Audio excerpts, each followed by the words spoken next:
Hey guys, tonight we ease quietly into the warm, spice-laden kitchens of the medieval Levant places, where soft oil lamps glow against clay walls, where every pot simmers with history, and where forgotten herbs whisper stories you'd never expect to fall asleep to. You can almost smell it already.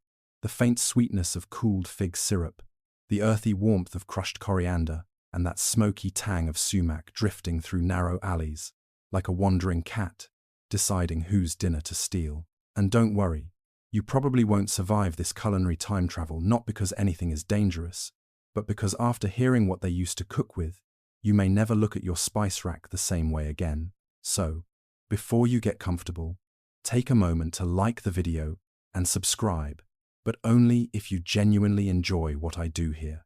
Now, dim the lights, maybe turn on a fan for that soft background hum, and let's ease into tonight's journey together. You begin in the dim heat of an evening kitchen. No modern stoves, no steel pans, just clay hearths radiating slow waves of warmth. You feel it against your shins, the way you feel a campfire when you wander a little too close. The room hums with a kind of ancient domestic peace, the kind made from hands that have cooked the same recipes for hundreds of years. You move carefully between low wooden tables, tracing the scattered shapes, baskets of dried herbs, fragile ceramic jars sealed with wax, ropes of garlic hanging like sleepy guardians of the night. A woman draped in a saffron-colored robe stands over a pot, stirring with a wooden spoon that looks older than half the empire. She doesn't speak, but she casts you a knowing glance, one that says you're about to learn things that may gently rearrange your brain. You lean in and catch the scent of wild oregano, or what passes for oregano in the medieval Levant. Back then, many herbs weren't standardized. Plants varied wildly by region. A single bundle could taste herbaceous in one city and harshly bitter in another. And unbelievably, people just rolled with it. No complaint emails, no refunds, just vibes.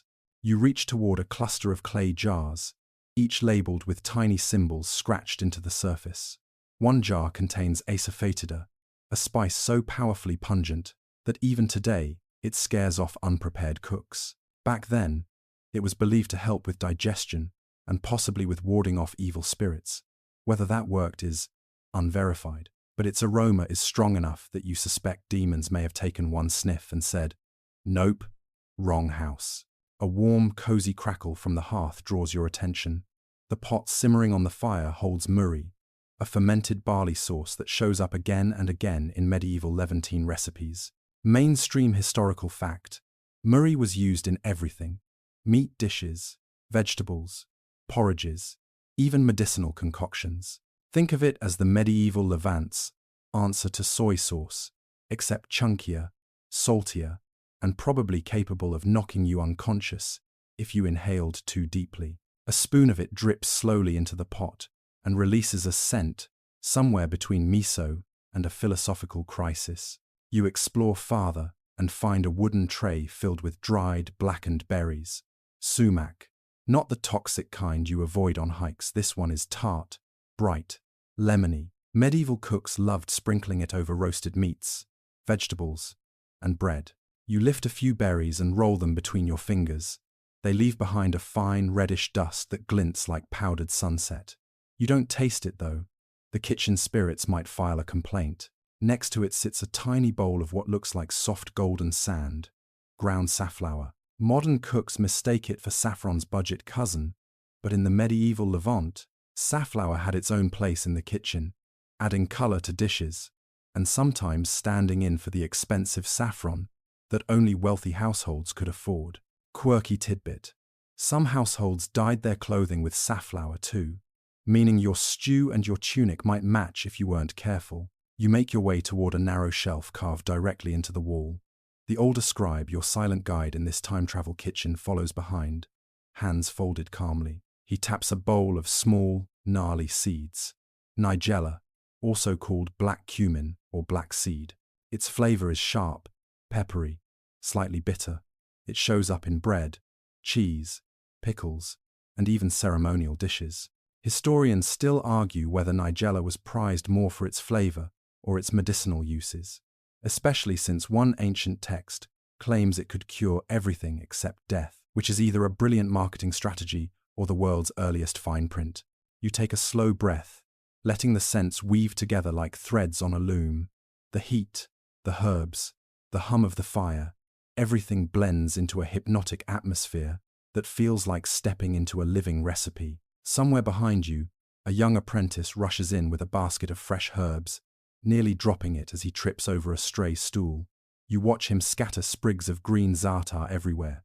He looks mortified. You try not to laugh, but a tiny giggle escapes. The older woman sighs, picks up a sprig, and swats his arm lightly in a do-better kind of way. Even in the medieval Levant, kitchen chaos was universal. The older scribe motions you toward a stone window ledge, where another bowl waits, one filled with dried rose petals. Yes, rose petals. People cooked with them. The petals were crushed and added to syrups, stews, or spice blends. If you think that sounds like cooking perfume, you're correct. But the scent is surprisingly soft and soothing, like a fading memory of summer trapped in clay. You linger beside a covered jar, curiosity guiding your hand. The scribe nods permission, and you lift the lid to discover a thick, glossy paste. Date syrup sweetness extracted from fruit that grew everywhere from Damascus to Baghdad. It thickens as it cools, forming deep caramel ribbons that cling to the edges. Cooks used it like honey, but with a richer, darker taste. As the aroma curls upward, you feel your eyelids relax just a little more. The kitchen quiets. The fire sighs softly. The older scribe places a gentle hand on your shoulder and guides you back toward the doorway. You take one last look at the herbs, the jars, the apprentices, sweeping up runaway za'atar leaves, and you realize this world of forgotten spices isn't some distant, dusty archive. It's alive. It breathes through every simmering pot and every careful hand that stirs it. And as you step out into the cool night air, the scents linger on you, warming your thoughts, softening your breath, pulling you deeper into the story waiting ahead. You follow the winding path downward from the spice seller's courtyard, the warm night air brushing your arms like a soft sleeve of heat. You're still carrying the scent of crushed fennel and toasted coriander on your fingertips, and for a moment, you feel strangely proud of yourself, like you've finally begun to understand how a medieval kitchen thinks. The sounds of the Levantine city shift as you walk, musicians finishing their last songs, vendors clattering shutters closed, and somewhere in the distance, a camel making a noise that absolutely should not be legal at bedtime. You smile anyway. Everything feels slower now, slower in that distinctly sleepy way. People get after sundown meals and long days in sunlit markets. The older cook you met earlier in the evening gestures for you to follow. He walks with the steady, intentional pace of someone who has spent a lifetime teaching curious travelers exactly how little they know. He doesn't speak, but he doesn't need to. His robe sways like a quiet metronome guiding your steps. You cross a narrow lane where a pair of children chase each other with reed brooms, laughing like they've never heard the word bedtime in their lives. A family nearby finishes their dinner. One man wipes a clay plate and tosses leftover bread to a cat who clearly runs the entire street. The city is exhaling, slipping into its nighttime self. You turn a corner, and there it is. A small, open-air workspace tucked behind a stone archway. This is where scribes, merchants, and cooks cross paths. The cook points you toward a wide bench covered in clay jars, each sealed with wax and marked with little symbols. You lean close. The markings are simple, barely more than scratches, but the older cook runs his finger lovingly across them, introducing each jar silently, like an old friend. You exhale slowly, knowing you're about to learn something important, and probably weird. The cook breaks the silence at last. "These," he says, tapping one jar, "are the forgotten ones." His voice is low, almost reverent. He lifts the lid, and a soft, earthy smell escapes. You catch notes of citrus, resin, and something almost floral. You tilt your head, puzzled. He nods knowingly. "Asafoetida," he says. "You wouldn't survive medieval stews without it." You blink. Asafoetida hing smells exactly like something that should never go near a dinner bowl. Yet medieval cooks used it constantly. A mainstream historical fact slides into place. Before onions and garlic were widely accessible in some regions, hing was the go-to flavor base. A weird, pungent lifesaver. Congratulations, you've just sniffed the medieval equivalent of kitchen Wi-Fi. The cook sets out more jars. Each one seems to tell a story with its scent alone. One smells like bright sun on dry grass ground mastic resin. Another like pepper with a hint of honey grains of paradise. Another like something between cinnamon and tree bark cassia, the everyday cousin of true cinnamon. As he works, he whispers the ancient names: laudanum, sumac, cubeb, Syrian rue. You whisper a few back, earning a small approving nod. The lesson continues. Then he pulls out something unexpected. A tiny jar sealed with a clay stopper. He breaks the seal with a soft crack, and the smell that rises is sharp, green, and almost metallic. Egyptian mint, he says, grown where the Nile bends. The plants near the river absorbed minerals that changed their scent profile, giving them a flavor modern mint couldn't imitate. A quirky historical tidbit pops into place. Medieval Levant merchants prized Egyptian mint so much that counterfeit versions circulated little bundles of ordinary herbs dyed green and rubbed with scented oils. The cook smirks. Fraud has a long history, he says. You lift another jar, running your thumbs over the wax seal, and feel the cook tense for a split second, just long enough to warn you that this one matters. You open it carefully. The smell is soft, woody, almost like warm bread with a whisper of resin. He watches your expression, amused. That, he says, is malabathrum, the ancient leaf that traveled from India to the Mediterranean on trade routes more dangerous than you want to think about at this hour. Historians still argue whether every reference to malabathrum refers to the same exact plant, or if different regions use the term for entirely different species. You inhale again. It smells like a forgotten memory. The cook motions to a flat stone beside the jars. Several spices lie crushed into colorful streaks: rusty red, deep gold, olive green, muted brown. He gestures for you to touch them. You hesitate. He raises one eyebrow. You touch them, and the textures surprise you: grainy, silky, sticky, powdery. Each one reacts differently under your fingertip. You realize you've only ever known spices as the dry, neatly ground stuff from a modern jar. But here, fresh from markets, fields, and caravans, they feel alive. He picks up a pinch of sumac and sprinkles it onto a piece of baked flatbread. The red dust blooms like a sunset. Taste, he says simply. You do. It's lemony and bright, dancing on your tongue in a way that feels almost electric. You blink at him. He looks deeply satisfied, the way a magician must feel when a trick finally lands. You glance around the workspace again and notice a clay board filled with tiny stylus marks. An ingredients list. Maybe, but no. These are notes on how spices behave with heat, which ones bloom quickly, which burn easily, which mix well with barley beer. The cook traces a line with his stylus and points to a wedge symbol. Here, he says, means gentle fire. He draws another. Here means danger. You laugh softly. You can't help it. Medieval cooking instructions apparently came with warnings that sound exactly like your relationship with your smoke alarm. He rolls out a small scroll. Yes, paper, not clay, containing a list of combinations. Coriander with cumin for roasted goat. Mastic with honey for healing drinks. Sumac with yogurt for cooling foods during hot months. You run your eyes across the text, amazed at the precision. Recipes? You ask. The cook shakes his head. Guidelines, he says. Recipes, as you know them, didn't exist yet. Cooks memorized patterns, not measurements. Flavor was a craft, not a checklist. He crushes a few spices with a stone mortar, and the air fills with fragrance: warm, sweet, sharp, ancient. You inhale deeply, letting the scents wrap around you like a soft blanket. Something inside you settles. You're not just looking at spices. You're looking at memory, tiny pieces of the world carried along trade routes, tucked into satchels, stored in jars, passed through families. The cook finally speaks again, softer now. Spices travel farther than people, he says. They carry stories. He taps the malabathrum jar. Some stories even outlive the cities that loved them. You look out at the moonlit rooftops, feeling that truth settle into you like warm sand. You're no longer just learning what medieval cooks used. You're learning who they were.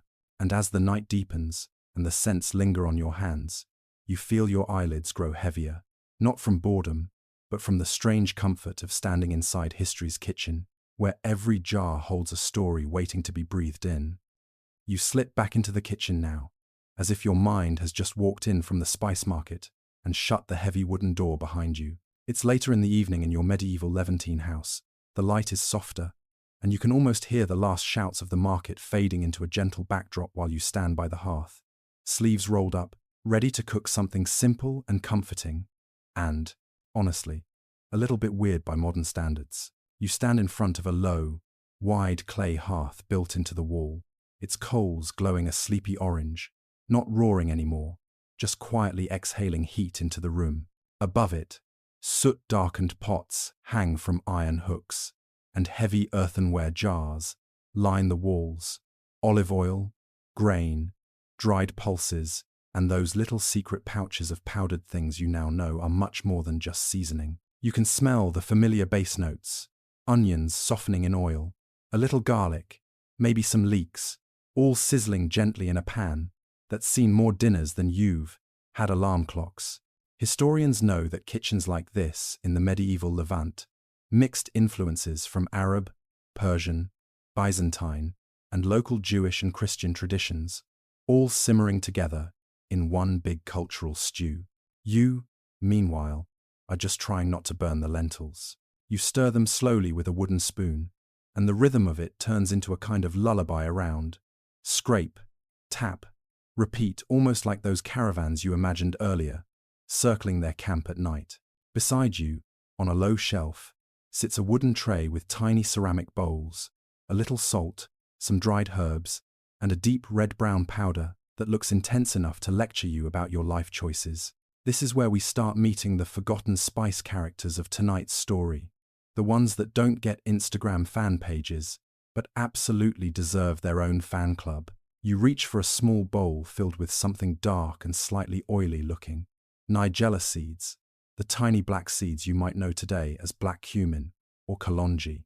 Back then, in kitchens like this, they're tossed into breads, sprinkled onto flatbreads before baking, or stirred into stews at the last moment for a subtle, bitter, smoky edge. They pop faintly when they hit the warm oil, little crackling sparks that sound like the tiniest applause. Mainstream historians agree that nigella was used both as a food ingredient and as a medicinal remedy in the medieval Islamic world, praised in some texts as having nearly universal benefits, though tonight, you're mostly enjoying the way they smell toasty and comforting. You lean closer to the pot and inhale. The scent is earthy, nutty, slightly peppery. It's familiar in a way you can't place, like walking into a stranger's house and thinking, "Oh, this smells like my childhood," but I can't quite say why. A little joke your sleepy brain offers. If nostalgia had a seasoning, it would probably just be toasted seeds and onions. Next to the nigella sits a small dish of something with a reddish tint, ground sumac. You pinch a little between your fingers and hold it up to the lamplight. It glows like powdered sunset, tart, tangy, and bright. Sumac grows wild in many parts of the Levant, and in medieval kitchens, it adds a sour note before citrus becomes widely available in the region. Instead of squeezing a lemon over your dish, you might sprinkle sumac, letting that gentle, winey acidity wake the flavors up. You dust a bit over your lentil pot, and it's almost like the dish sighs happily in response. Historians still argue whether sumac was treated in medieval Levantine kitchens primarily as a fancy flavor for special dishes or as a more everyday souring agent for humble meals like the one you're stirring now. Either way, sitting here by the fire, watching that reddish powder melt into the broth, you can feel how one tiny shift in taste can turn a thick, sleepy stew into something bright enough to keep you emotionally awake while your body drifts towards sleep. On a small plate, you see a cluster of hardened, translucent, yellowish pieces that look like tiny droplets of glass. You pick one up and roll it between your fingers. This is mastic, resin from the mastic tree, used in medieval Levant to flavor dishes, sweets, and even to freshen breath. You crush a little with the back of your knife, and the scent that rises is piney, slightly floral, almost like a forest decided to whisper into your soup. It's subtle, but in some kitchens, it's the secret whisper that tells you, yes, someone really cared about this meal. A quirky little detail about mastic: people also chewed it as an early form of chewing gum, both for flavor and for dental health. You picture yourself as a medieval diner, casually chewing tree resin after dinner and pretending it's totally normal, like the 11th century version of popping a mint. Your modern brain raises an eyebrow. Your sleepy brain shrugs and says, honestly, seems kind of efficient. Around you, the kitchen shifts from busy to gentle. The fire dies down a little more. A clay jug of water sweats softly in the corner, keeping cool through evaporation. Someone moves in the next room, laying out simple mats for sleeping. You're still here, at the center of it all, ladle in hand, becoming quietly fluent in a language of forgotten spices. You sprinkle a pinch of dried fenugreek leaves into the pot, just enough to give a faint maple hay aroma that wraps around the lentils like a soft blanket. Fenugreek shows up in medieval Levantine medicinal texts and culinary recipes, praised for digestion and warmth, though your modern self might mostly recognize it from the smell of certain curries or herbal teas.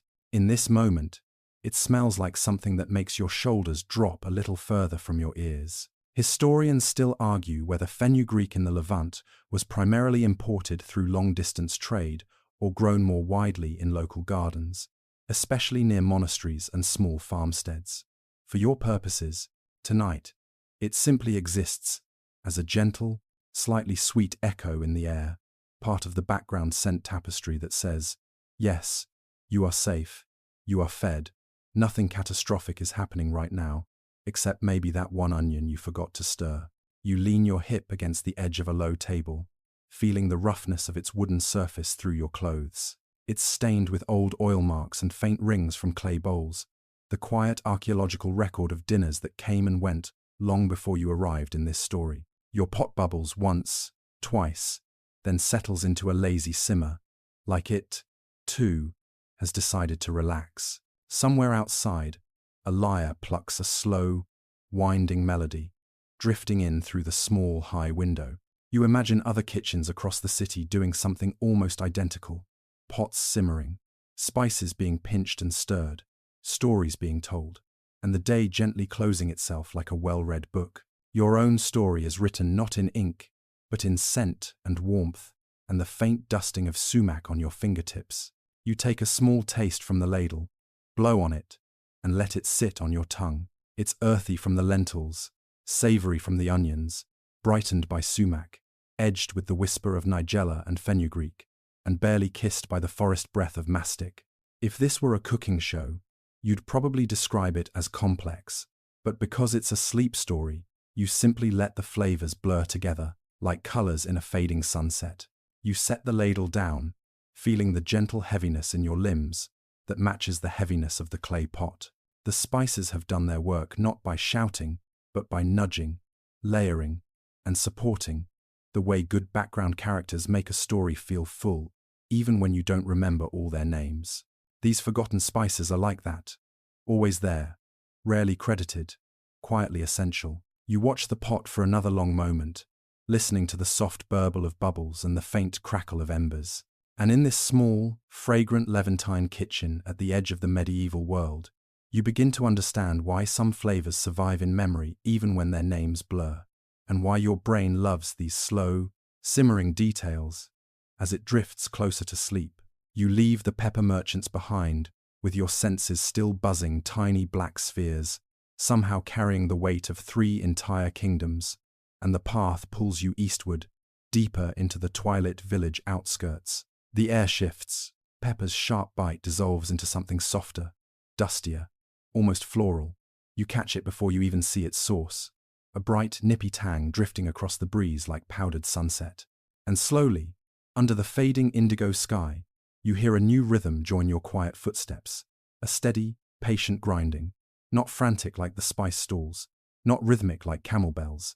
This sound is ancient, domestic, almost meditative, the low, sandy rasp of stone against stone. As you follow it, lanterns glow from within a small courtyard, surrounded by low mud brick homes. Families sit outside sharing bread. Chickens mutter at each other like grumpy aunts.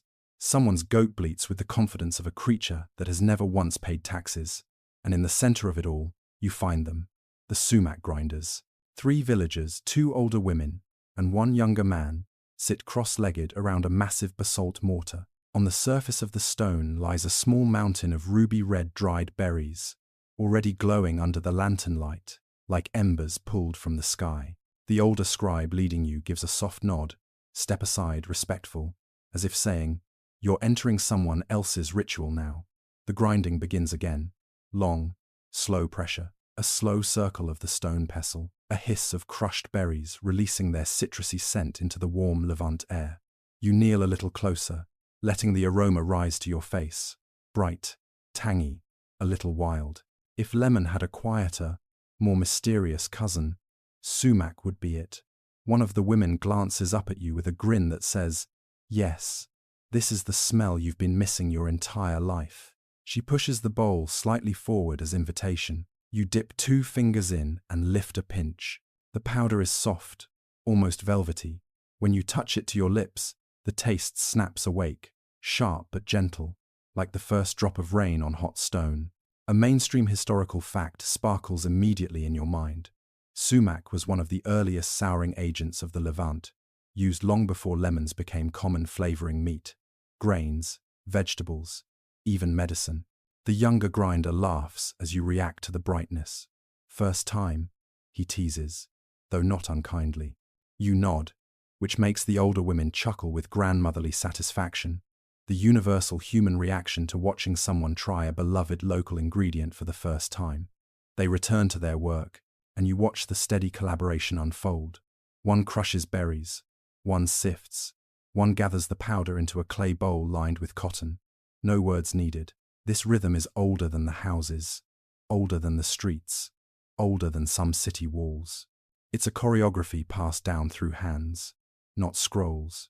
Your guide leans slightly toward you and murmurs a small insight. Sumac was once medicine before it was kitchen. And yes, you can imagine it, the tang clearing fevers, the powder soothing sore mouths, the bright red communicating vitality and protection in rituals. A quirky tidbit surfaces when you notice a handful of small pebbles mixed in with the berries. One of the women sighs dramatically, picks out a pebble, and flicks it away. The younger man laughs and whispers. Every village swears the other villages cheat by adding grit to their sumac to increase weight. He shrugs. Maybe they do. Maybe we do. Maybe I shouldn't say that out loud. You can't help smiling. Spice politics has always been a thing. The grinding continues. But as the sky darkens into that deep velvet blue, the conversation shifts. The older woman pauses mid-circle, leans on her pestle, and asks the others a question in a low, thoughtful voice. It ripples across the trio like a spark. You don't catch every word, but you understand the gist. What was sumac originally for? Flavoring? Medicine? Dye? Ritual? Suddenly, the courtyard becomes a miniature academic panel, flickering lanterns replacing lecture hall lamps. One of the women insists confidently that sumac began as a medicinal tonic. The younger man argues it was a dye for fabrics. The third claims it was first used in funerary rites. You glance at your guide, and he gives that familiar expression you've seen all evening, the subtle half-smile meaning, historians still argue whether any of them are right. And truly, scholars still debate sumac's earliest role because ancient tablets mention it so frequently yet so vaguely. Was it the red powder of protection? A culinary souring agent? Part of the pigment mixtures used in early Levantine art? The ambiguity is almost comical. You'd think humanity would record something with more clarity than the red thing we use for things. The grinders wave you closer. The woman in the patterned indigo scarf beckons you toward her side of the mortar. She places your hands gently on the pestle, guiding the downward pressure with her own. You follow her motion, steady, patient, circular. There's a soft scrape, a warm puff of scent, and suddenly, you're participating in a tradition older than most written history. You're adding your own circle to thousands of years of circles. The younger man leans back on his palms and jokes. Careful once you grind sumac with us. You belong to the village. His tone is teasing, but there's warmth in it. A sense of inside joke hospitality. Another joke follows when a rooster, who should absolutely be asleep, struts into the courtyard and attempts to crow triumphantly. The sound cracks halfway through, as if even he realizes it's too early for such drama. The older woman mutters. He thinks he's guarding the spices. The rooster puffs his chest at precisely the wrong moment and trips over a ceramic bowl. The courtyard erupts in soft laughter. You feel the sumac growing finer beneath your hands, turning into that luminous red dust that seems to glow even in dusk. It almost looks like starlight crushed into spice. Your guide watches you, nodding approvingly. The smell now clings to your fingertips, a lemony ghost you'll carry through the next streets. As the grinding shifts to the sifting stage, the villagers begin humming a soft tune. It's rhythmic, simple, almost hypnotic, something passed from grandparents to grandchildren, like the spice itself. The melody blends with the warm night air, the lantern glow, the grindstone rasp. It settles you, grounds you, slows your heartbeat into something gentler. While you listen, one historical debate returns whether sumac was once considered a protective charm placed at doorways during storms. The younger man thinks it sounds ridiculous. The older woman argues storms respect sour things. You suspect neither knows the real answer, but you also suspect it doesn't matter. History is made of mysteries, lovingly argued over. When the final bowl of crimson powder is poured neatly into a cotton-lined jar, you feel oddly proud, even though you contributed exactly one circular motion. The older woman presses a tiny pinch into your palm and closes your fingers around it like a blessing. "Carry this," she says softly, "and remember the hands that taught you its taste." And as you rise, brush off your knees and follow your guide back into the quiet Levant night. The scent of crushed ruby sumac follows you, bright, ancient, and gently tangled in your clothes like a whisper from the past. You continue walking beneath the quiet Levant night, the scent of ruby red sumac still clinging to your fingertips like a friendly ghost. The village fades behind you, replaced by a narrow path lined with reed fences and low stone walls. Somewhere in the dark, a dog sighs in its sleep. Somewhere else, a pot lid rattles, as if scolding whoever forgot to secure it. You breathe in the warm, citrus-tinged air and let your steps slow to match the soft, sleepy rhythm of the world around you. Your guide leads you toward a small, shadowed stall at the edge of the marketplace, half hidden beneath a faded awning, stitched with patterns that look like they've survived 3 generations too many. The lantern hanging above it flickers, casting a gold halo over the modest wooden counter. At first glance, you think it's empty, but then the older scribe taps the counter gently. A head pops up, an elderly merchant, with eyebrows so magnificent they deserve their own chapter. He grins at the scribe, then at you, and reaches beneath the counter with theatrical slowness, like he's about to reveal a forbidden relic, and in a way, he is. He places something in your hands. A small, wrinkled, brownish cylinder, rough, ridged, unassuming. Honestly, it looks like something you'd sweep off your porch without a second thought. "This is long pepper." The merchant nods proudly, but your expression must betray your confusion, because he chuckles and flicks the dusty little spike with his finger. "Looks humble," he says, "but once worth more than half the things in this market." You bring it closer to your nose. The scent surprises you, not sharp like black pepper, but warm, deep, almost incense-like. Sweet heat, earthy spice, a hint of something floral you can't quite name. It's pepper, yes, but dressed up for a royal banquet. A mainstream historical fact settles in your mind. Long pepper was once more prized than black pepper, revered from India to the Mediterranean, used in medicine, cooking, rituals, and even luxury perfumes. Roman elites adored it. Medieval apothecaries guarded it. Traders carried it through deserts and across seas like a treasure. And somewhere between then and now, it nearly slipped out of history's pocket.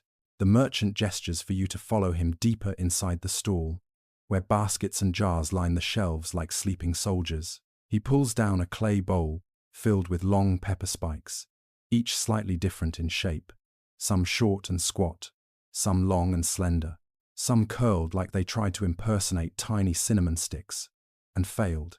He invites you to feel their weight. You expect them to be heavier, but they're impossibly light delicate in a way that contradicts their fiery reputation. Your guide traces a finger along one of the ridged surfaces, then hands you a small stone grinder. You place the long pepper spike inside and begin to crush it the way you crushed sumac earlier. The ridges crumble with surprising ease, releasing a wave of scent so warm and enveloping that it feels like stepping into a spice-infused hug. The merchant inhales dramatically, eyes half closed. "Smells like money," he sighs. The older scribe rolls his eyes, which tells you this joke has been repeated for at least a decade. As you grind, the fragrance deepens. Unlike sumac's bright citrus burst, long pepper blooms slowly, like a spice that knows it doesn't need to rush. Notes of sweetness swirl with earthy heat. Something almost chocolate-like dances at the edges. If spices had personalities, long pepper would absolutely be the mysterious stranger in the tapestry-lined tavern who tells stories only after being bribed. A quirky tidbit emerges when the merchant pulls out a brittle scroll covered in tiny script and illustrations. He points to a drawing of a man sitting on a stool, red-faced, sweating intensely. "Old remedy," the merchant says. "For colds. Drink long pepper tea and sweat the sickness out." Your guide whispers, "Or sweat your soul out, depending on how strong you brew it." You set the scroll down carefully. You're not sure whether the man in the drawing is being cured or punished. The conversation shifts as the merchant begins explaining long pepper's decline. He waves a hand across the stall dramatically, knocking over absolutely nothing but still managing to look theatrical. "Then black pepper came," he says, in a mock tragic tone. "Cheap, easy, everywhere." You raise an eyebrow. He nods solemnly. Black pepper was easier to process, easier to trade, easier to farm. Long pepper slowly slipped out of kitchens, then out of apothecaries, then out of memory. Today, only a handful of cooks still use it, mostly out of nostalgia or scholarly stubbornness. Your guide taps your shoulder and murmurs.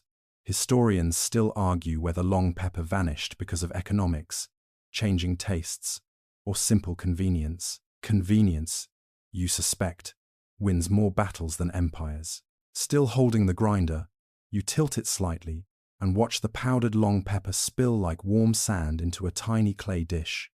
The merchant dips a fingertip into the spice and offers it to you. You taste it slowly. Heat blooms, not sharp, not sudden, just steady, gentle, like spice that respects your boundaries. It brings warmth to your tongue, then to your chest, then to your thoughts. If black pepper is a spark, long pepper is a fireplace. The merchant laughs at your expression. "Ah," he says. "Now you understand why Romans nearly lost their minds over this stuff." You nod. For a moment, you imagine banquet halls filled with long pepper sauces, cloaked in torchlight and wine fumes. You picture physicians grinding it into tonics. You picture travelers carrying it as a protective charm. You picture dusty manuscripts describing its virtues with dramatic overconfidence. Your guide gestures toward a basket of dried long pepper spikes bound with a reed ribbon. "Take one," he says. "A memory, a flavor nearly lost." You choose one carefully long, elegant, ridged like ancient architecture. You slip it into your pouch as gently as you would tuck away a story. As you step back out into the night, the air feels different again, warmer, richer, almost silky. The scent of long pepper lingers with every breath, anchoring you to a past where spices shaped economies, courted kings, and traveled farther than most people ever would. And as you follow the older scribe to the next chapter of your journey, the little spike in your pouch seems to whisper, "Remember me." Some flavors disappear only when no one carries them forward. You walk deeper into the night market, the long pepper's warmth still tingling faintly on your tongue, like a tiny ember refusing to go out. The older scribe walks ahead of you with a deliberate slowness, letting the soft rhythm of the Levantine evening settle around your shoulders. Lamps swing gently from wooden beams. Cats patrol with exaggerated dignity. Somewhere nearby, someone drops a clay pot, mutters something definitely not PG-13, and immediately apologizes to the pot for causing its suffering. You follow the scribe toward a stall draped in pale fabric that glows like parchment in the lantern light. It's quieter here, less market chatter, more reverence. The air smells different too, sweet, sharp, clean, like pine needles carried on a salt breeze. When you reach the stall, the merchant behind it greets you with a nod. She's older, with silver-streaked hair braided neatly and tucked beneath a saffron-colored headscarf. Her hands move with the careful precision of someone who has handled fragile things her entire life. Without speaking, she opens a small cedar box. Inside are gems, or at least they look like gems.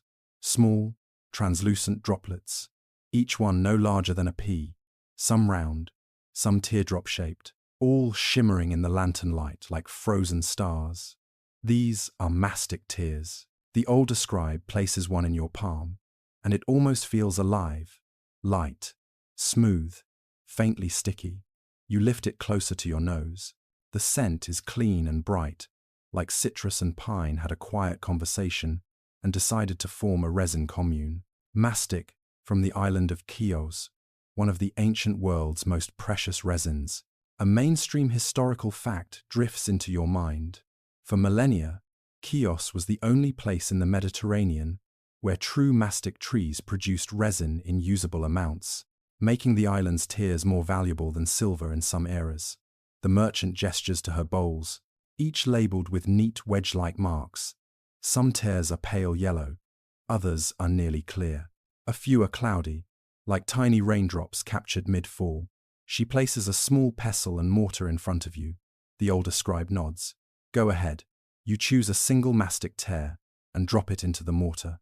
The sound is soft, a delicate click, like a bead landing on stone. As you crush it gently, the scent blooms into the air, sharper and brighter, almost medicinal, and yet, somehow comforting. The merchant smiles. Medicine, she says, tapping one bowl. Bread, she adds, tapping another. Perfume, chewing gum. Magic, yes, magic. You blink at that one. She shrugs as if it were obvious. Some cooks used mastic to ward off bad luck, she says. Others believed it kept away spirits, illness, and annoying relatives. Your guide snorts softly. Given the price of mastic in some eras, he murmurs, it's entirely possible the relatives stayed away simply out of jealousy. You continue grinding the tear, the powder turning pale and silky. The scent softens into something warm, almost sweet. The merchant offers you a tiny piece of mastic that's been softened in warm water. Chew, she says. You obey. It's surprisingly pleasant rubbery at first, then gently sweet, with a flavor far older than the concept of toothpaste. Ancient Greeks and Romans loved it. Medieval doctors recommended it. Modern visitors still buy it as gum on kiosks today. A quirky tidbit surfaces when the merchant hands you a small clay figurine shaped like a squat little cook, Hess holding what looks like a ladle and a staff. Early kitchen charm, she explains. Some households shaped mastic into guardian figures and burned them during meals to invite good fortune. You stare at the figurine. It looks like a melted snowman who took a culinary apprenticeship. Absolutely adorable, absolutely chaotic. The older scribe gestures for you to follow him to the back of the stall, where a slab of stone rests horizontally like an altar. On it lie several small dishes containing mastic in different states, powdered, warm and malleable, mixed with honey, crushed into paste. The scribe taps the honey mixture, then touches his chest as if remembering something fond. This was used in ancient Levantine sweets, he explains, a kind of resinous syrup that flavored pastries, breads, and ceremonial treats. Some recipes survived, many didn't. Historians still argue whether mastic was valued more for its medical properties, its culinary uses, or its religious symbolism. And honestly, after smelling and tasting it, you can see why the debate refuses to die. A breeze drifts into the stall, stirring the hanging bowls of resin so that they tap gently against each other, a soft, glassy chorus. The merchant looks out toward the dark horizon, eyes narrowing thoughtfully. She reaches beneath her table and pulls out a long, narrow reed scroll, sealed with wax. Carefully, reverently, she breaks the seal and unrolls the scroll just enough for you to see a few illustrated lines. A mortar, a wooden spoon, a fire, and a series of symbols representing mastic tears, arranged like constellations. Old recipe, she whispers. Very old. You lean closer. The drawing shows mastic being heated over a brazier, then stirred into a medicinal tonic. But the scroll ends abruptly torn, burned, or simply unfinished. The older scribe tilts his head. He points at the last intact line, a symbol for breath or spirit. The merchant nods. Some early healers believed heated mastic purified the air, cleansing both the body and the home. Whether it worked or not, well, historians still argue about that too. You breathe in deeply again. The scent feels ancient, like the ghost of a forest. The merchant hands you a small linen pouch filled with mastic tears. Take these, she says gently. When the air feels heavy, warm one. You nod, unsure whether she means heavy with heat, emotion, or time. The older scribe places a hand on your back, guiding you away from the stall. As you step into the cool night, the scent of mastic lingers in your hair, your clothes, your thoughts. Sweet, sharp, clean, a breath of the Levant, crystallized in resin, and you realize something. Some spices shout, some whisper, but mastic breathes, softly, slowly, like memory itself. You close your hand around the pouch, feeling the tiny tears shift inside like grains of ancient light, and then you follow the scribe onward into the next quiet corner of history. You wake before the sun does, dragged gently into consciousness by the soft rustle of footsteps outside your tent. For a moment, you lie still, listening. There's no market noise now, no clang of traders unloading crates, no caravan bells, no clamor of bargaining voices, only a soft hum, the quiet kind that belongs to people who rise early because their work demands precision, patience, and a little reverence. When you step outside, the world is blue. Not the rich blues of mosaic tiles or dyed indigo cloth, but the thin, watery blue that hovers just before dawn. That color that makes everything look a little unreal, like the world is exhaling before deciding to wake up. And in that fragile light, you see them, the saffron pickers. Dozens of figures bend gently over low clusters of purple crocus flowers, each bloom glowing faintly against the cool earth. A thin mist hugs the ground, and for a second you're convinced you've wandered into a dream. The older scribe walks beside you, his robe brushing softly against the grass. He gestures toward the workers with slow, sweeping hands, as if introducing dancers on a stage. A mainstream historical fact floats quietly into your mind. Saffron has always been one of the most valuable spices on earth. Not because of rarity, but because each fragile red stigma, each thread must be picked by hand, one by one, at dawn, before the flower collapses in the heat. No shortcuts, no tools, just fingers and patience. And you're about to learn exactly why. You follow the pickers into the field.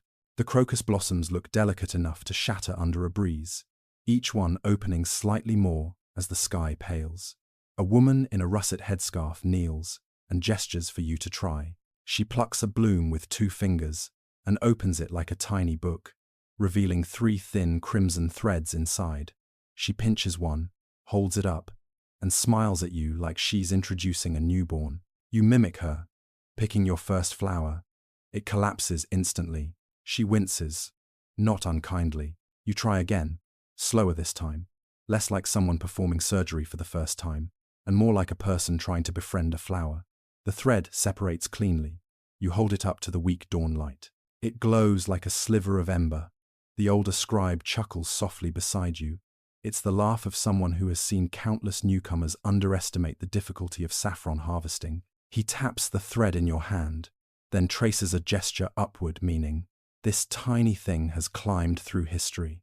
As the sun loosens its hold on the horizon, the fields brighten, blues shift into golds. The purple blossoms shine vividly now, carpeting the earth like scattered jewels. Workers move rhythmically, pick, open, pluck, place, a calm choreography. One young picker hums under her breath. Another makes a game of seeing who can fill a small basket with the neatest pile of threads. Someone jokes that his fingers are too clumsy for delicate work, and that he should be reassigned to camel duty instead. Everyone groans sympathetically. You learn quickly that joking about camel duty is basically universal shorthand for life could always be worse. A quirky historical tidbit surfaces while you watch. Some ancient communities believed saffron had mystical powers, protection from illness, help in childbirth, or the ability to inspire joy if steeped in warm water. There were even stories in the Levant about kings bathing in saffron-infused water to glow like sunlight. Was that true? Hard to say. But as the morning light warms your skin, you understand why they believed it. The older scribe leans over and shows you a small clay token, carved with a crocus symbol. This, he explains through gesture, marks saffron harvests in ancient records. Merchants tracked quantities with tokens long before writing was for everyone. He flips the token over. The back has 3 tiny slashes, one for each stigma. Practical, simple, elegant. Historians still argue whether these tokens were used solely for trade tallies, or whether they also acted as ritual markers, signaling good harvest seasons to temple officials. The debate probably isn't ending anytime soon, but in this quiet morning, both explanations feel equally plausible. You follow the workers as they move deeper into the fields. A wider view unfolds, mountains faint in the distance, the horizon stretching pale and smooth, the crocus fields glowing softly in the new sun. Someone lights a small cook fire at the field's edge, and the air fills with the comforting scent of warm flatbread. A boy walks around offering pieces, and because you're not a fool, you take 2. While you eat, the older scribe gestures for you to observe more closely. He points to a woman, carefully laying the day's threads onto a thin reed mat. She spreads them evenly, allowing them to dry without curling or losing color. Next to her, a man grinds a pinch of dried saffron into a soft mortar, turning it into vivid golden dust. He nods proudly as if showing off something precious, which, to be fair, he absolutely is. He dips the tip of a wooden spoon into the powder and lets you smell it. The aroma hits you in layers: warm earth, sweet hay, a faint metallic shimmer, and an almost floral burn that sits somewhere between honey and smoke. You blink. Your brain officially files saffron under unexpectedly complicated. A woman nearby uses the powdered saffron to draw a circle on a small clay tablet. She grins when you look curious. According to her gestures and a few shared words, it's a symbol of luck, something women in her family have done for generations during harvest seasons. Maybe superstition, maybe tradition, but either way, the circle glows brilliantly in the morning light.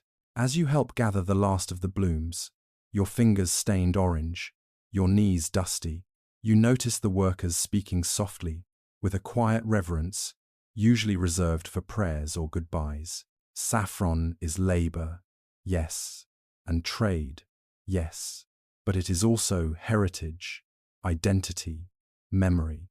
Every family has a story about it. Every elder remembers a season when the harvest was good enough to lift spirits through a difficult year. The older scribe touches your shoulder, then points back toward the city, now bathed in full daylight. His look says, this is why spices mattered, not just for wealth or flavor, but for rituals, stories, communities, and the threads of identity woven into each tiny crimson strand. You stand, stretching your sore back, and the woman in the russet headscarf taps your wrist gently, an unspoken good job for a beginner.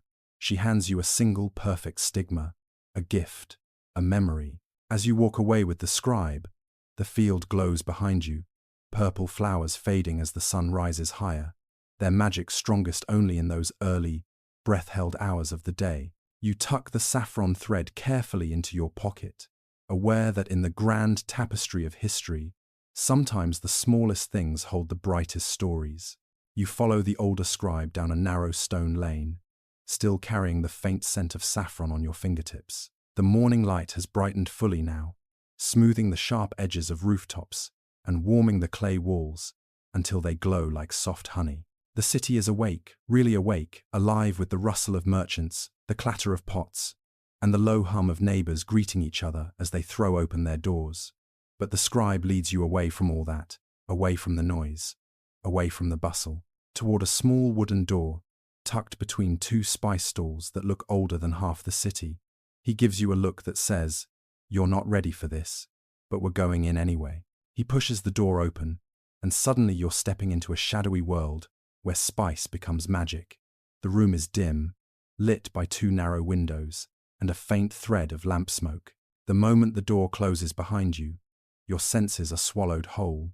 Warm walls of cinnamon drift through the air, tangles of myrrh hang near the ceiling, and something sharp, maybe asafoetida, nips your nose like a mischievous ghost. You've just entered the spice apothecary's back room. Shelves climb from floor to ceiling, loaded with jars made of clay, glass, and even hollow reeds. Their shapes vary wildly: tiny vials sealed with wax, amphorae containing powdered roots, small pots with lids that rattle softly when touched. Everything in here feels halfway between kitchen and ritual chamber. A mainstream historical fact slips in quietly. In the Levant, spices were never just spices. They slipped between roles: medicine, perfume, cleansing agent, magical charm, and of course, culinary treasure. The lines blurred constantly. A healing herb could become a stew ingredient. A fragrant resin might be burned to ward off bad luck. A simple seed could be ground for stomach aches or used to flavor roasted lamb. The older scribe gestures you toward a work table, cluttered with mortars and pestles of every shape. A man stands there, likely the apothecary, his beard dusted with powder so brightly gold, you wonder if he's secretly grinding sunshine. He nods politely and places a small bowl in front of you. Inside lies a mixture of crushed coriander and something sweeter, like cardamom. He taps his chest, then points to the mixture. This is for breath. Then he taps his stomach and adds another pinch. This is for digestion. Finally, he taps his brow, and this is for clarity. You sniff the bowl. It almost knocks you backward. Warm, peppery, floral, medicinal, comforting, confusing. The older scribe beams proudly, as if you've just inhaled a millennium of Levantine knowledge. A quirky tidbit reveals itself as you notice a row of strange talismans hanging from a line on the far wall. Dried lemon rinds shaped into spirals, knotted strings dusted with blue pigment. A clay bead containing something that rattles ominously when shaken. The apothecary winks at you. Apparently these aren't official medical tools. Some are charms to ward off the evil wind. Others are hung near windows to keep illness from drifting inside. And one, he indicates a lemon spiral, is meant to bring good dreams if placed under the sleeping mat. Does it work? You have no idea. But the lemon spiral smells fantastic. Historians still argue whether these charms blended real medicinal practice with pure superstition, or if they served as comfort objects in hard times. The truth is probably both. Humans rarely resist the urge to mix science with a sprinkle of hope. The apothecary hands you a tiny jar of mastic resin, translucent beads that glimmer faintly in the dim light. You roll one between your fingers. It's sticky, fragrant, almost tear-like. He pantomimes, chewing. Wait, chewing? Yes. He mimes it again. The older scribe leans close and whispers through hand gestures. Mastic was used as one of the world's earliest chewing gums. For fresh breath, for fixing stomach issues, for polishing teeth, and sometimes for making certain dishes taste like distant pine forests. You pop a bead into your mouth. It tastes like a tree, trying its best to be candy. Not bad, not great, but weirdly soothing. Another shelf catches your attention, shadowy, full of tiny wrapped bundles. The apothecary unwraps one and reveals a mixture of dried rose petals, crushed mint, and powdered safflower. Its aroma is irresistible, like a garden trying to whisper a secret. He sprinkles some over a cup of warm water and hands it to you. You sip it. Your shoulders relax instantly. You wonder if it's the herbs or the placebo effect of being in a magical cave of spices. On a low table nearby, you find a stack of clay tablets covered in short wedge texts, recipes, remedies, warnings. One reads something like, "If the child coughs through the night, warm honey with ground fennel." Another says, "Burn bay leaves to lift a heavy spirit." And yet another, "If sorrow lingers, boil wine with cinnamon." Same room, same tools, same ingredients, medicine, magic, meals, comfort, all blurred into a single ecosystem of survival and hope. You notice a narrow drawer partly open. You slide it gently. Inside rests a small wrapped bundle tied with faded blue string. You look to the apothecary. He nods for you to open it.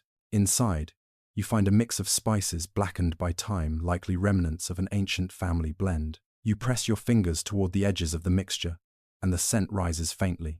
Cumin, sesame, wild thyme, something citrusy. Memories of someone's grandmother long gone. The older scribe touches your arm. This, his eyes say, is why spices mattered.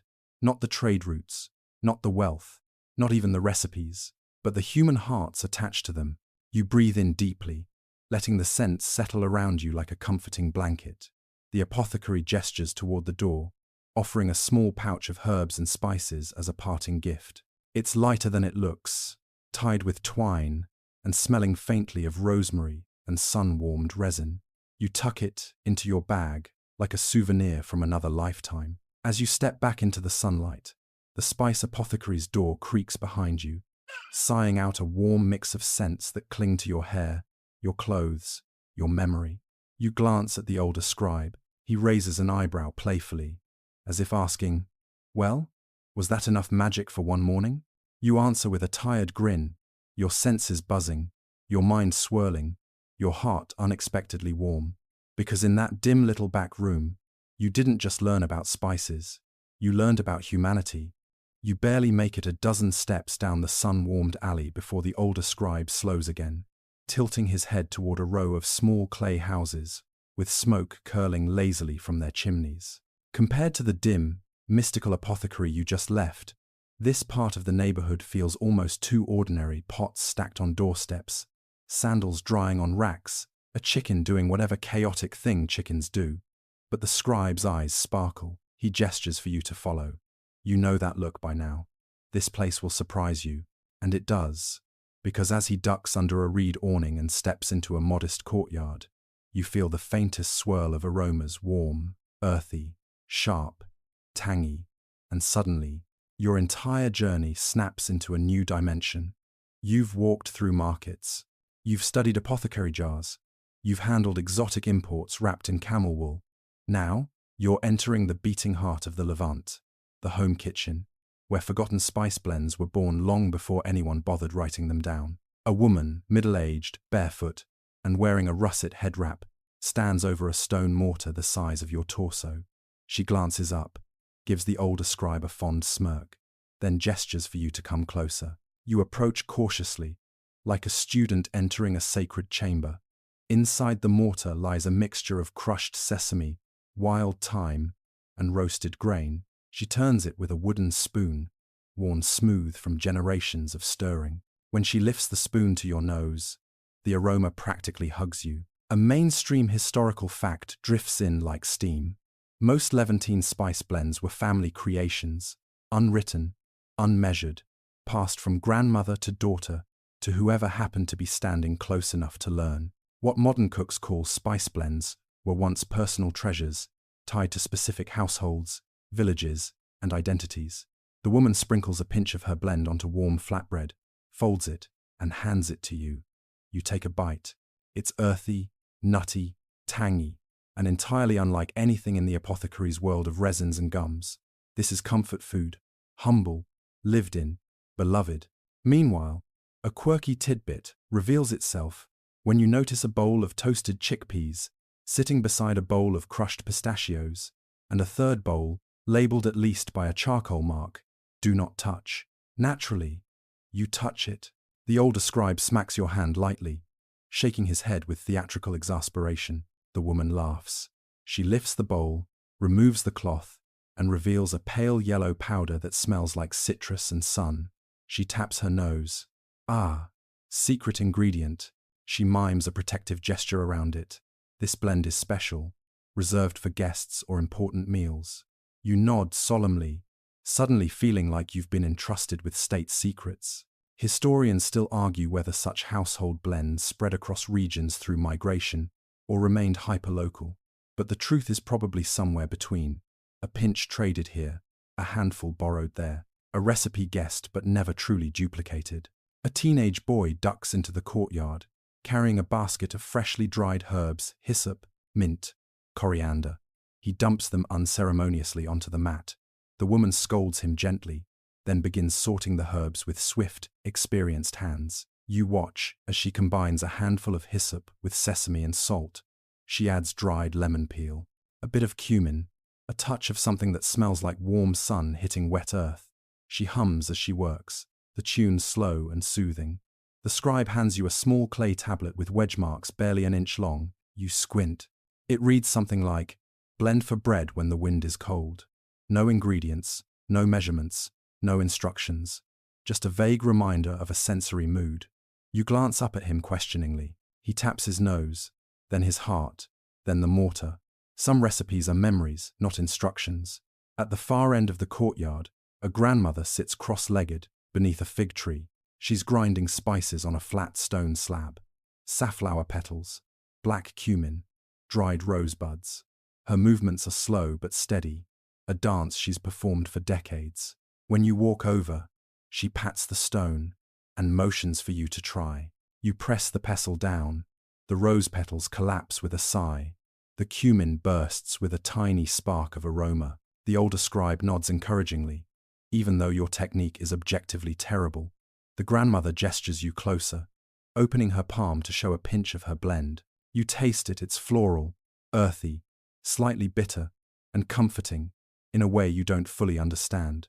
She points to her chest, her mother's recipe. She points to the boy, his future, and suddenly you understand the real power of forgotten spice blends.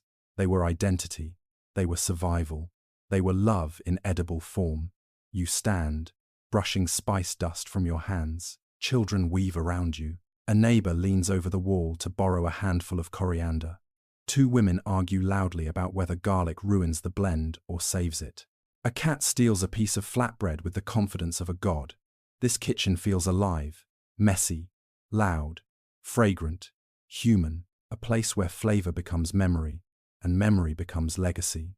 As you prepare to leave, the woman hands you a tiny cloth pouch tied with a thread. Inside is a small spoonful of her family's blend. She taps your chest gently and smiles. "This is how we remember," she seems to say. You tuck it into your bag like it's treasure. Because in a world of dusty archives and ancient tablets, this humble little packet of spices might be the most precious thing you've collected so far. You barely finish tucking the little spice pouch into your bag when the older scribe motions you onward, back through the narrow lanes winding between clay homes and fig-shadowed courtyards. Evening is sinking deeper now, turning the city a warm shade of apricot and indigo. Soft lantern light spills from thresholds. Somewhere, a flute drifts between doorways, like a curious bird trying to find its nest. And then, the air changes again. A slow warmth brushes your cheeks. A faint tickle of spice curls into your nose. Something smoky, sweet, and almost mischievous. The older scribe grins sideways. He knows you smell it. He leads you toward a long, low courtyard, where people are gathering for what appears to be a small nighttime feast. Clay lamps glow along the walls, throwing gentle halos of light across woven mats spread on the ground. And in the center, tending a small clay fire pit, sits a man feeding slivers of bark and dried cloves into glowing embers. A puff of fragrant smoke spirals upward, warm, sweet, and sharp all at once. You settle onto a mat beside the scribe as more people wander in, chatting softly, carrying trays of warm bread, bowls of chickpeas, pitchers of date wine. The air thrums with anticipation, the kind that settles right into your shoulders and whispers, "Relax, stay a while." A woman seated across from you lifts a clay lid from a shallow pot, letting aromatic steam bloom into the night. You catch cloves, cinnamon bark, and something peppery and dark beneath it. A mainstream historical fact drifts into your brain like scent. Cloves were once among the most prized imports into the Levant. Rare, expensive, and often used not just for cooking, but for scenting air, calming spirits, and creating a blessing smoke during gatherings. The man tending the fire breaks a clove between his fingers and tosses it into the embers. Instantly, a ribbon of fragrant smoke curls above the circle, drifting into everyone's hair and clothes. Someone lets out a contented sigh. A child giggles as she tries to grab the smoke. The older scribe leans close and whispers, gestures, that some families believed clove smoke kept away jealous spirits and brought harmony to meals. You nod thoughtfully, pretending to look wise but internally thinking, honestly, yeah, the smell alone could heal my taxes. A quirky tidbit reveals itself when a storyteller stands, clearing his throat dramatically. He carries a small clay pot with a few glowing coals inside. Every few sentences, he wafts it like a censer, letting the scented smoke swirl around listeners. The children look entranced. Even the adults lean in closer. You quickly realize the clove smoke isn't just background ambience. It's a narrative tool, a ritual, a kind of ancient aromatherapy meets performance art hybrid. And frankly, it works. You feel your body relax in a way that would make a modern spa jealous. The storyteller launches into a tale, something about a fisherman who falls in love with a moon spirit, who only appears when the scent of cloves fills the night air. His voice rises and falls with practiced rhythm.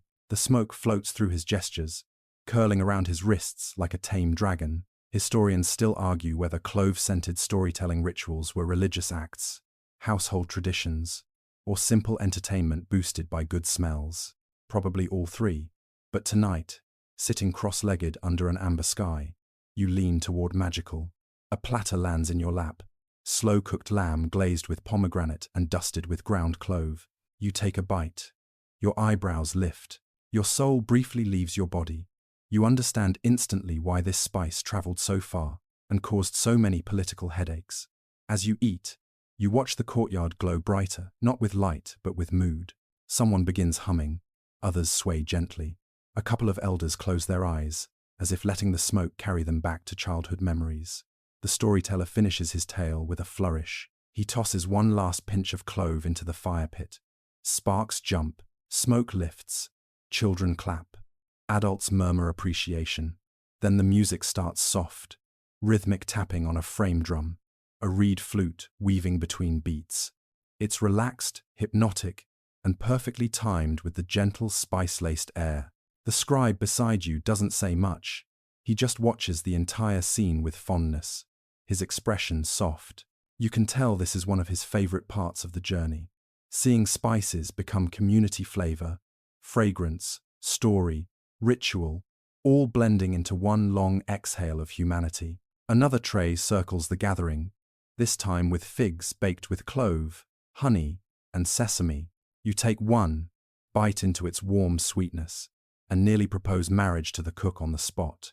The night deepens, the stars sharpen, the smoke thins, but the warmth lingers. And as you sit in that courtyard, belly full, hair smelling like a medieval festival, you feel the deeper truth settle quietly inside you. Some spices weren't merely ingredients. They were invitations to gather, to listen, to breathe together. They flavored not just food, but stories, memories, and human connection. You rise slowly, still wrapped in the night's scents, and follow the older scribe as he guides you back into the starlit alleys. Clove smoke trails behind you like a tiny, gleaming thread connecting you to every feast, every storyteller, every ancient night, where flavor mingled with fire.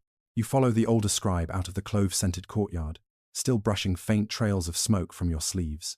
The night has deepened now, settling into that velvety hush where conversations soften, pottery cools, and lamps glow like small, steady constellations along the winding streets. The air is warm but gentle, one of those evenings where even the shadows seem relaxed. As you wind through a narrow lane, you notice a faint shimmer in the distance, tiny flickers of orange light, dancing like fireflies behind a stone archway. The scribe nods toward it, inviting you to step inside. You enter a long, open terrace, framed by mud brick pillars. Low tables are scattered around, each ringed by soft mats. People gather in loose circles, sipping warm drinks and speaking in that hushed but excited tone that only nighttime gatherings can evoke. And at the center of the terrace, sitting cross-legged beside a clay brazier, is a woman feeding slivers of wood chips into glowing coals. Instantly, the air transforms.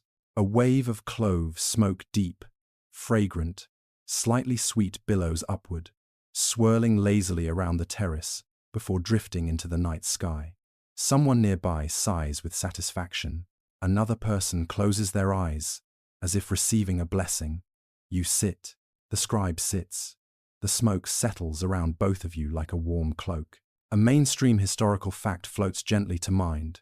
Cloves, once arriving from the distant Maluku Islands, were so rare in the medieval Levant that they became ritual objects, burned at feasts, used in ceremonies, and prized as symbols of wealth, purity, and hospitality. Tonight, they are doing all three. Across the terrace, a young man stirs a pot suspended above a tiny flame. The scent drifting from it is unbelievable, like honey, citrus, and warmth learned to dance together. You suspect you could be convinced to join a cult based entirely on that smell. The woman tending the fire lifts a small stack of cloves and tosses them deliberately into the brazier. The embers crackle. A plume of shimmering smoke rises, catching lamplight, making it look almost alive.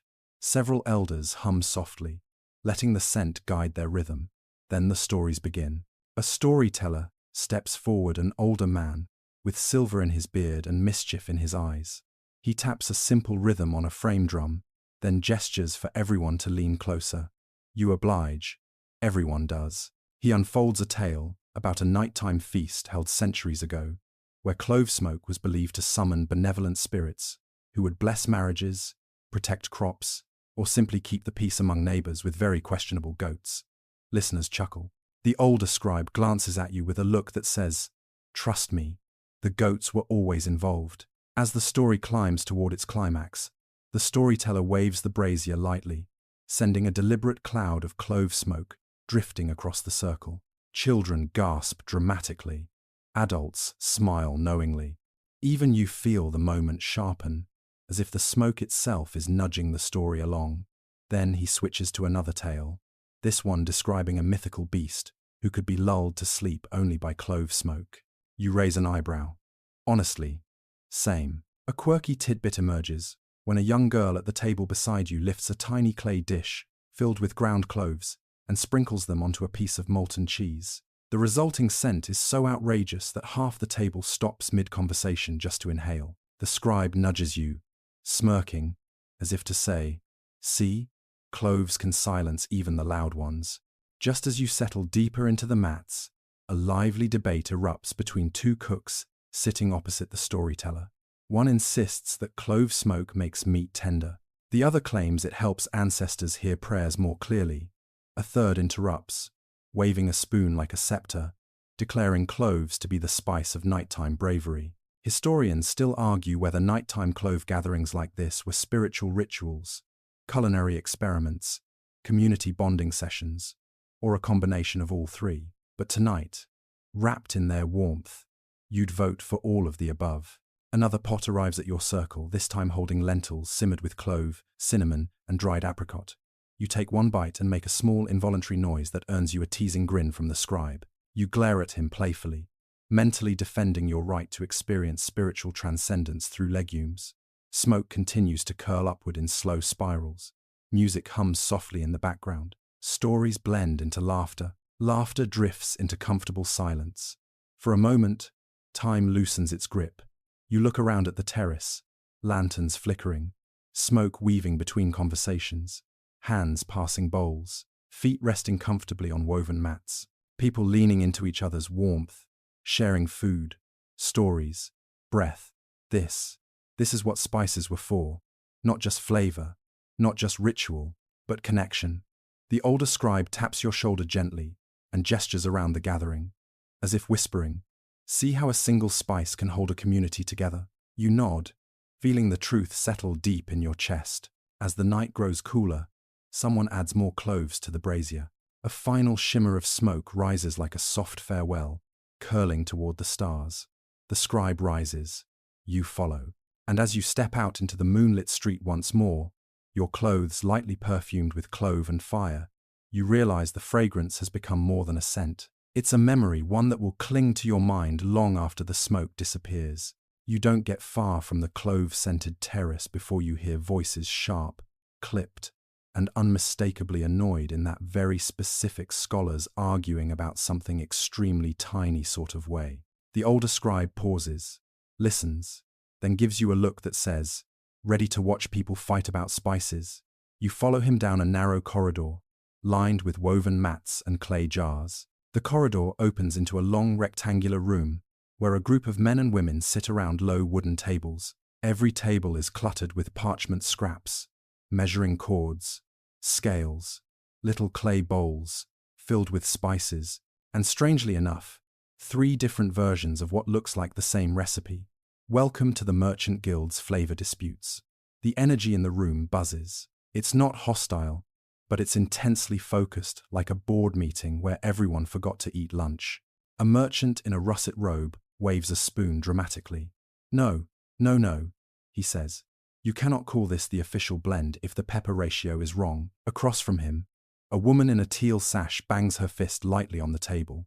It is not wrong, she argues. You're using imported pepper. The guild standard is local. Learn the difference. Someone else sighs, exasperated. Local pepper hasn't been available since the drought 3 seasons ago. Are we supposed to season our dishes with wishes? You feel the older scribe chuckle quietly beside you. A mainstream historical fact surfaces here. Medieval Levant guilds regulated quality, measurements, and sometimes even recipes for traded goods, including spices. It wasn't just about profit. Consistency meant credibility, and credibility protected cities from fraud, famine, and unhappy customers who would absolutely complain loudly enough to wake the gods. You move closer to one table, where 3 scribes are reviewing very seriously 3 tiny clay tablets. Each tablet contains the same recipe for a spiced stew, yet each version lists the ingredients slightly differently. One says, 2 pinches of cumin, another, 1/2 finger measure of cumin, the last, a touch of cumin, enough to warm the tongue. You stare. The merchants stare.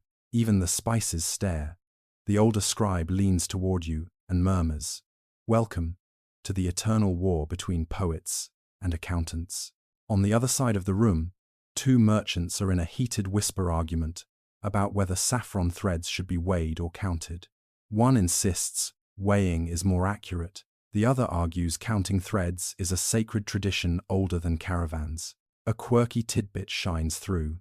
Some guilds truly did have traditional counting rituals, where ingredients like saffron were handled with almost ceremonial precision, sometimes to deter cheating, sometimes simply because people love turning cooking into superstition. One young apprentice raises his hand timidly.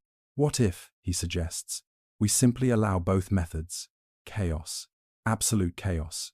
3 merchants gasp. One clutches his chest dramatically. Another mutters, "This is how civilizations fall." The older scribe bites back a smile. Nearby, a pair of elderly women conduct a serious test.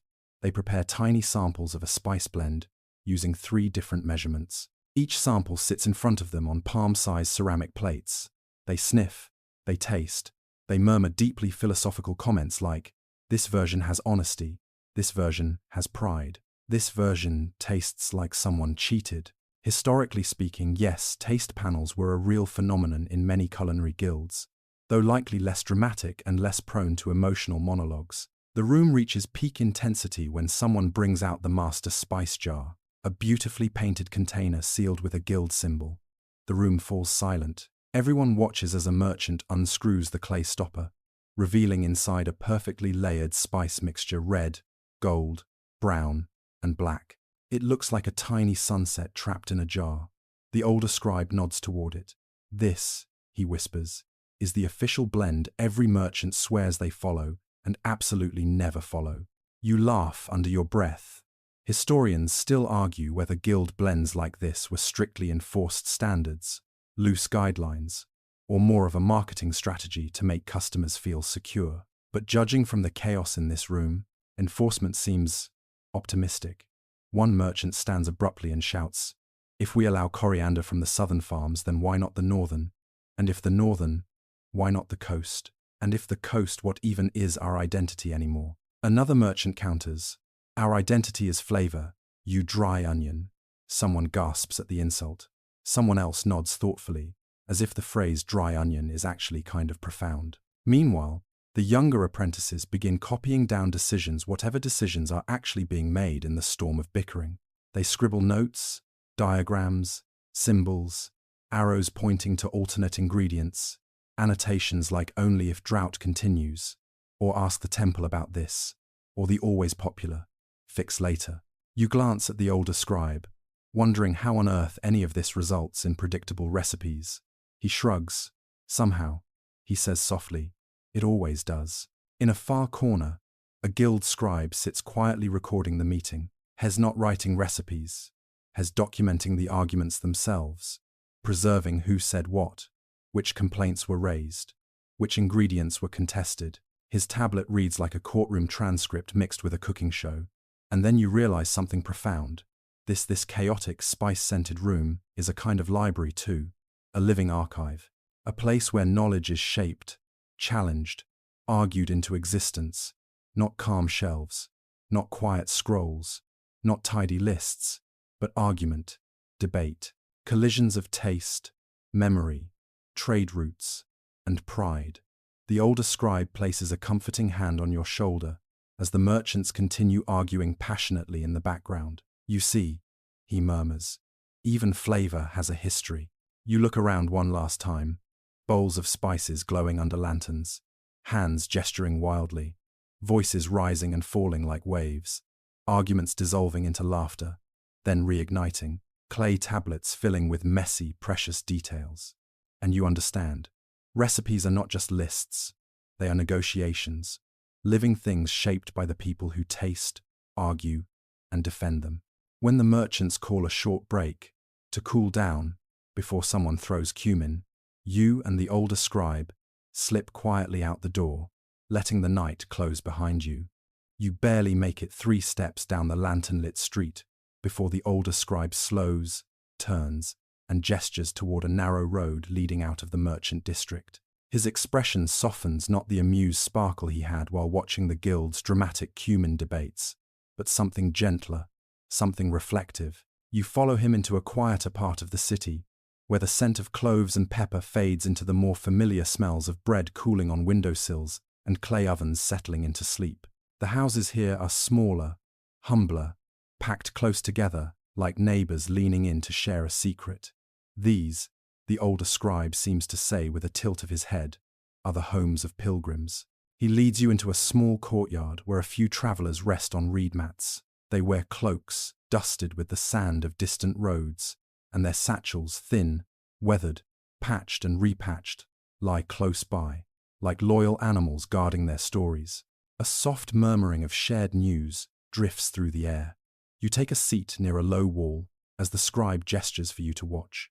A woman in a saffron shawl unties a tiny leather pouch. She handles it carefully, reverently, as if it contains something more precious than coins. She tilts it toward the firelight, revealing a small amount of crushed spice, a mix of rose, sumac, and something darker you can't quite place. A mainstream historical fact hums in your mind. Pilgrims across the Levant often carried small spice pouches, not only for flavoring food, but for protection, barter, medicine, and even ritual. A single pinch could soothe a stomach, bribe a guard, flavor stale bread, or calm a restless spirit. She pinches a fingertip of the blend and presses it against her tongue, then nods in quiet satisfaction. The pouch disappears back into her cloak, like a spark into embers. Across the courtyard, 2 younger pilgrims, barely adults, sit cross-legged, comparing what they've brought. One carries a sliver of dried ginger wrapped in linen. The other shows off a few grains of long pepper, clearly proud. They trade 1 piece each, solemn as diplomats. The older scribe smiles, as if this tiny trade ritual has unfolded the same way for centuries. A quirky tidbit surfaces when one of them pulls out a second pouch, labeled with a crude symbol of a camel. He opens it to reveal nothing, completely empty. You blink. The pilgrim grins. It's for smelling, he explains. You lean closer. Sure enough, the pouch smells faintly of cardamom and burnt sugar, even though there's no spice left. It's a travel trick. Pilgrims sometimes kept empty pouches just to inhale the comforting aroma of home while on long, lonely journeys. Like ancient aromatherapy, but dustier and with more camels involved. The older scribe gestures toward a man sitting nearby, his shoulders slumped with exhaustion, but his eyes sharp. Hes carving a simple symbol on a tablet, 3 waves crossing a circle. When he finishes, He ties the tablet to his pack with a bit of string, a protective charm. According to an old Levantine belief, certain spices carried spiritual weight: frankincense for clarity, coriander for good travel, cumin to ward off envy. Pilgrims often carved matching symbols onto tablets or pouches. Whether the belief was literal or symbolic, no one really knew. But symbols have a way of gathering meaning, the way spices gather scent. Historians still argue whether these carved charms were divine protection or just psychological comfort for weary travelers. But watching this man tie the symbol so carefully to his bag, you feel there's wisdom either way. The older scribe guides you deeper into the traveler's circle, where someone has started a small fire. The flames glow soft gold, reflecting in the traveler's eyes like tiny lamps of memory. A woman stirs a clay pot hung above the fire. Something simple, a porridge or broth. She reaches into her pack and pulls out a pinch of dried mint. Not much, barely a whisper of flavor. But when she sprinkles it into the pot, the air around you blooms with fragrance. Fresh, cool, green, like a distant field after rain. The travelers sigh with relief, as if this single pinch reconnects them to home. The older scribe glances at you knowingly. You see? His eyes say. Spices are not just ingredients, they are memories. A young pilgrim approaches the fire, hesitating before adding his own contribution. A few grains of salt wrapped in cloth. The group nods approvingly. Salt is never turned away. It's hospitality's oldest companion. You notice something else, something small but beautiful. Every traveler's pouch is different. Some are decorated with stitched lines, others with clay beads, one with a feather, another with a carved wooden button. Each pouch is a story. Each story is carried across mountains, deserts, and seas. And suddenly, you feel the enormity of this section's quiet truth. Pilgrims carried spices not for luxury, but for continuity, a taste of home, a sliver of safety, a reminder that they belonged somewhere even when far away. One traveler shows the group a small folded scrap of parchment. It contains a recipe written in a shaky hand, perhaps from a mother or grandmother. The dish is simple: lentils with coriander, onion, and a pinch of dried citrus peel. The paper is so worn, it's nearly transparent. The older scribe gestures gently toward it. Some flavors survive in writing, others survive in memory. The best survive in both. The fire crackles. The smell of mint softens into the night. The pilgrims finish their humble shared meal, talking quietly about the roads ahead. And for a moment, you imagine the centuries of footsteps, like these travelers crossing continents, carrying in tiny pouches the flavors that shaped whole civilizations. As the older scribe motions for you to rise, you take one last look at the circle, a pot simmering over a patient fire, hands trading spices, stories drifting like embers into the dusk. This, you realize, is also a kind of library, one that fits in a pocket, one that travels, one that keeps history alive grain by grain. You leave the circle of pilgrims behind, their mint-scented meal still drifting in the cool night air, as the older scribe leads you down a quieter lane. The city is settling now, lanterns dimming, footsteps softening, but somewhere ahead you hear a faint rustle, like pages turning in a room that shouldn't have pages at all. The scribe rounds a corner, and there it is, a small, two-story stone house, with a narrow wooden door, barely cracked open. Warm lamplight spills through the gap. The scribe motions you inside, and you follow into a room that smells faintly of ink, beeswax, and dried herbs. A scholar sits at a low desk, his back slightly hunched, his stylus dancing slowly across a manuscript. You blink. A manuscript? Yes, this is no clay tablet room. This is a place where ink and parchment coexist with clay, where scholars experiment with materials not yet common, but already creeping into the Levantine intellectual world. He doesn't look up as you enter. He's too absorbed in his work. The scribe gently taps the corner of the table, and only then does the scholar lift his gaze. He nods once, silently granting permission for you to approach. Spread before him is a thick manuscript, religious, poetic, maybe even philosophical. But as you lean closer, you see something that jolts you awake. Between the solemn lines half hidden in the margins are faint, handwritten recipes, tiny notations, scribbled measurements. Quick instructions, all shoved into the quiet blankness around sacred text. A mainstream historical fact whispers into the moment. Medieval scribes and readers often wrote personal notes, reminders, and even recipes in manuscript margins, little flashes of everyday life tucked beside eternal words. But this feels even older, more fragile, like witnessing the birth of annotation itself. The older scribe points to one of the margin notes. You squint at the tiny letters: stew lamb, with crushed coriander, 2 leaves mint, and a thumb of ginger. Good for cold nights. It's written so faintly you almost miss it. The scholar smiles sheepishly, as if confessing to slipping a snack recipe into scripture. You can't help it, you chuckle. A quirky tidbit stands out. Beside one recipe, someone, perhaps the same scribe, perhaps a friend, added a tiny drawing of a pot with steam rising in 3 impatient curls. Under it, the scribbled note: too much salt ruins everything, relatable across every century. The scholar flips a few pages, revealing more marginal secrets. A spice blend meant for traveling soldiers, a note about which merchant sells the best mastic, a reminder: do not mix saffron with old wine. Disaster. A miniature doodle of a camel sniffing a jar, labeled curious but harmless. You're stunned. These margins aren't random. They're a living archive of kitchen memory, an entire culinary world hiding beneath the formal surface of sacred text. Historians still argue whether these marginal recipes were intentionally preserved, casually added, or simply neglected by later scribes, who chose not to erase them. But as the older scribe taps the page lightly, you sense he believes every wedge, every stroke, every doodle matters, even the accidental ones. The scholar turns to another page, where the margin is almost crowded. Bread for feast days, add anise and sesame.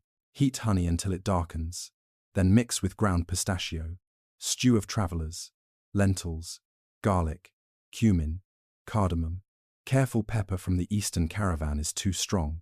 The ink varies, some lines darker, some faint, suggesting generations added their thoughts. A family of hands passing knowledge quietly through blank space. It's a hidden cookbook, a secret ledger of taste, a whispered conversation across time. The older scribe gestures to the edges of the manuscript, where the parchment curls slightly. Along the very border, just visible in the lamplight, someone carved a few tiny marks with a stylus, almost like a code. The scholar explains in a low voice: these are classification marks, a way of tracking which manuscripts contain recipes in their margins, a private indexing system, a proto-catalogue. You inhale slowly. The idea hits you hard. Some of the oldest recipes in the world survived not because they were treasured, but because they were hidden beside texts too sacred to throw away. Wisdom, preserved by accident. Flavor, saved by proximity. The older scribe gently closes the manuscript and hands it to the scholar, who wraps it carefully in cloth. You watch the process with reverence. The scholar places the bundle into a shelf niche carved into the wall, marked with a simple clay tag shaped like a leaf. A symbol, you guess, for herbs or kitchen lore.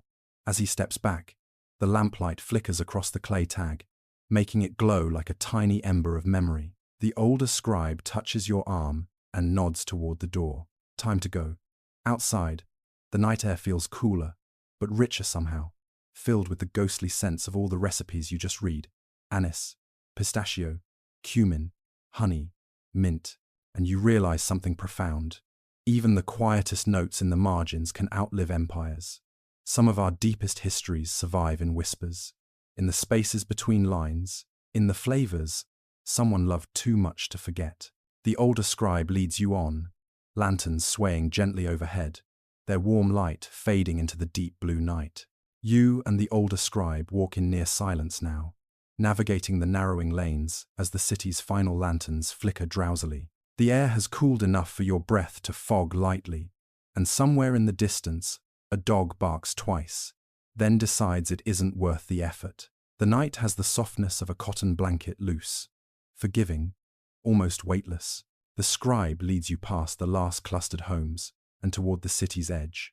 Here, the land opens into low scrub and scattered stones, forming a gentle slope. You've climbed rises like this, before small hills, overlooking Sumerian towns.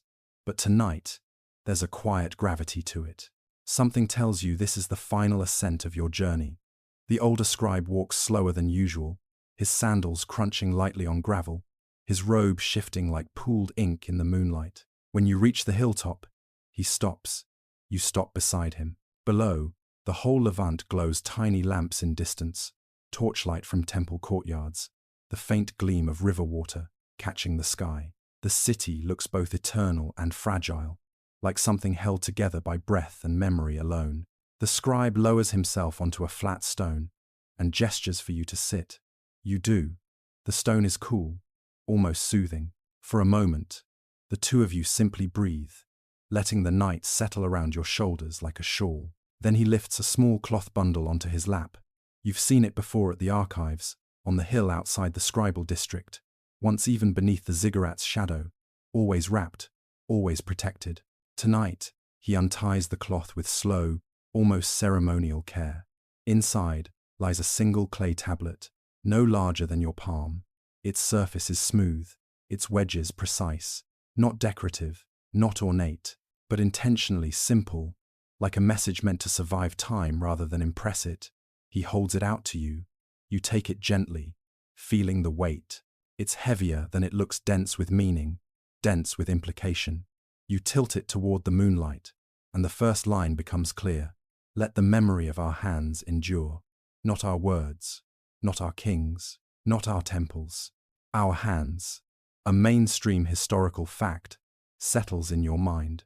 Later, civilizations, from Babylonia to Assyria to Greece, preserved Sumerian texts, not because they worshipped the past, but because they valued techniques, systems, and learning itself.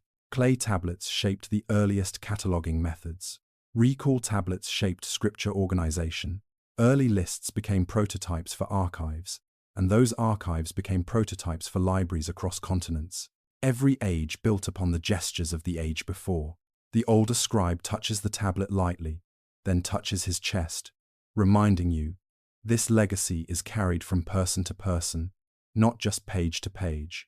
He withdraws another small tablet, but this one is strange, unfinished except for a single line. Begin the record of the moon's path. No continuation, no second line, just a prompt for a future scholar. A quirky tidbit floats in your mind. Archaeologists occasionally find starter tablets with only the first line or heading marked training pieces, abandoned projects, or notes for someone else to finish. Some hold mysteries scholars still debate today. Others feel like ancient sticky notes, fluttering across 5,000 years. The older scribe holds this one up as if saying, everything unfinished still belongs to the future. He sets it down and closes the cloth. Then he begins a slow pantomime hands, shaping imaginary clay, smoothing it, pressing a stylus, turning a tablet to dry. The gestures are steady, deliberate, almost like a slow dance, ritualistic, familiar. He motions for you to try. You raise your hands and mirror him. Press, smooth, mark, turn. In doing so, you realize something unexpectedly tender. Human knowledge survived because people rehearsed it every day, because someone somewhere kept copying, even when tired, because a teacher corrected a crooked wedge, because an apprentice believed a recipe was worth saving, because a poet scribbled in a margin, because someone trusted the future enough to leave a completed line or an unfinished one for posterity. The older scribe nods when you finish the gesture. Approval. Quiet and warm. He stands slowly and walks to the hill's edge. You follow, the night breeze brushing your skin like soft parchment. Below you, the Levant glimmers in a warm gold flickering torches, hearth flames, temple lamps, scattered lights stitched across the land like constellations fallen to earth. The scribe lifts one hand toward the city, then toward the horizon, then toward the sky. The meaning is unmistakable. Knowledge moves, memory travels, light continues. Historians still argue whether Sumer's earliest record keepers understood the scale of their influence, whether they knew clay tablets would echo into every future archive, library, monastery, scriptorium, university, and digital server. But standing here, watching the older scribe gesture across time, you feel certain they at least hoped their efforts mattered, hoped their work endured, hoped someone one day would care enough to remember.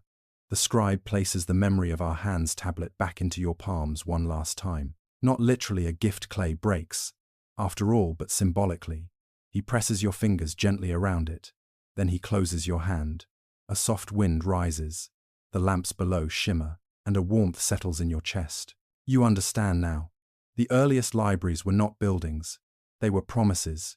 Human beings vowing to remember each other, to preserve every flavor, every fact, every line, every question.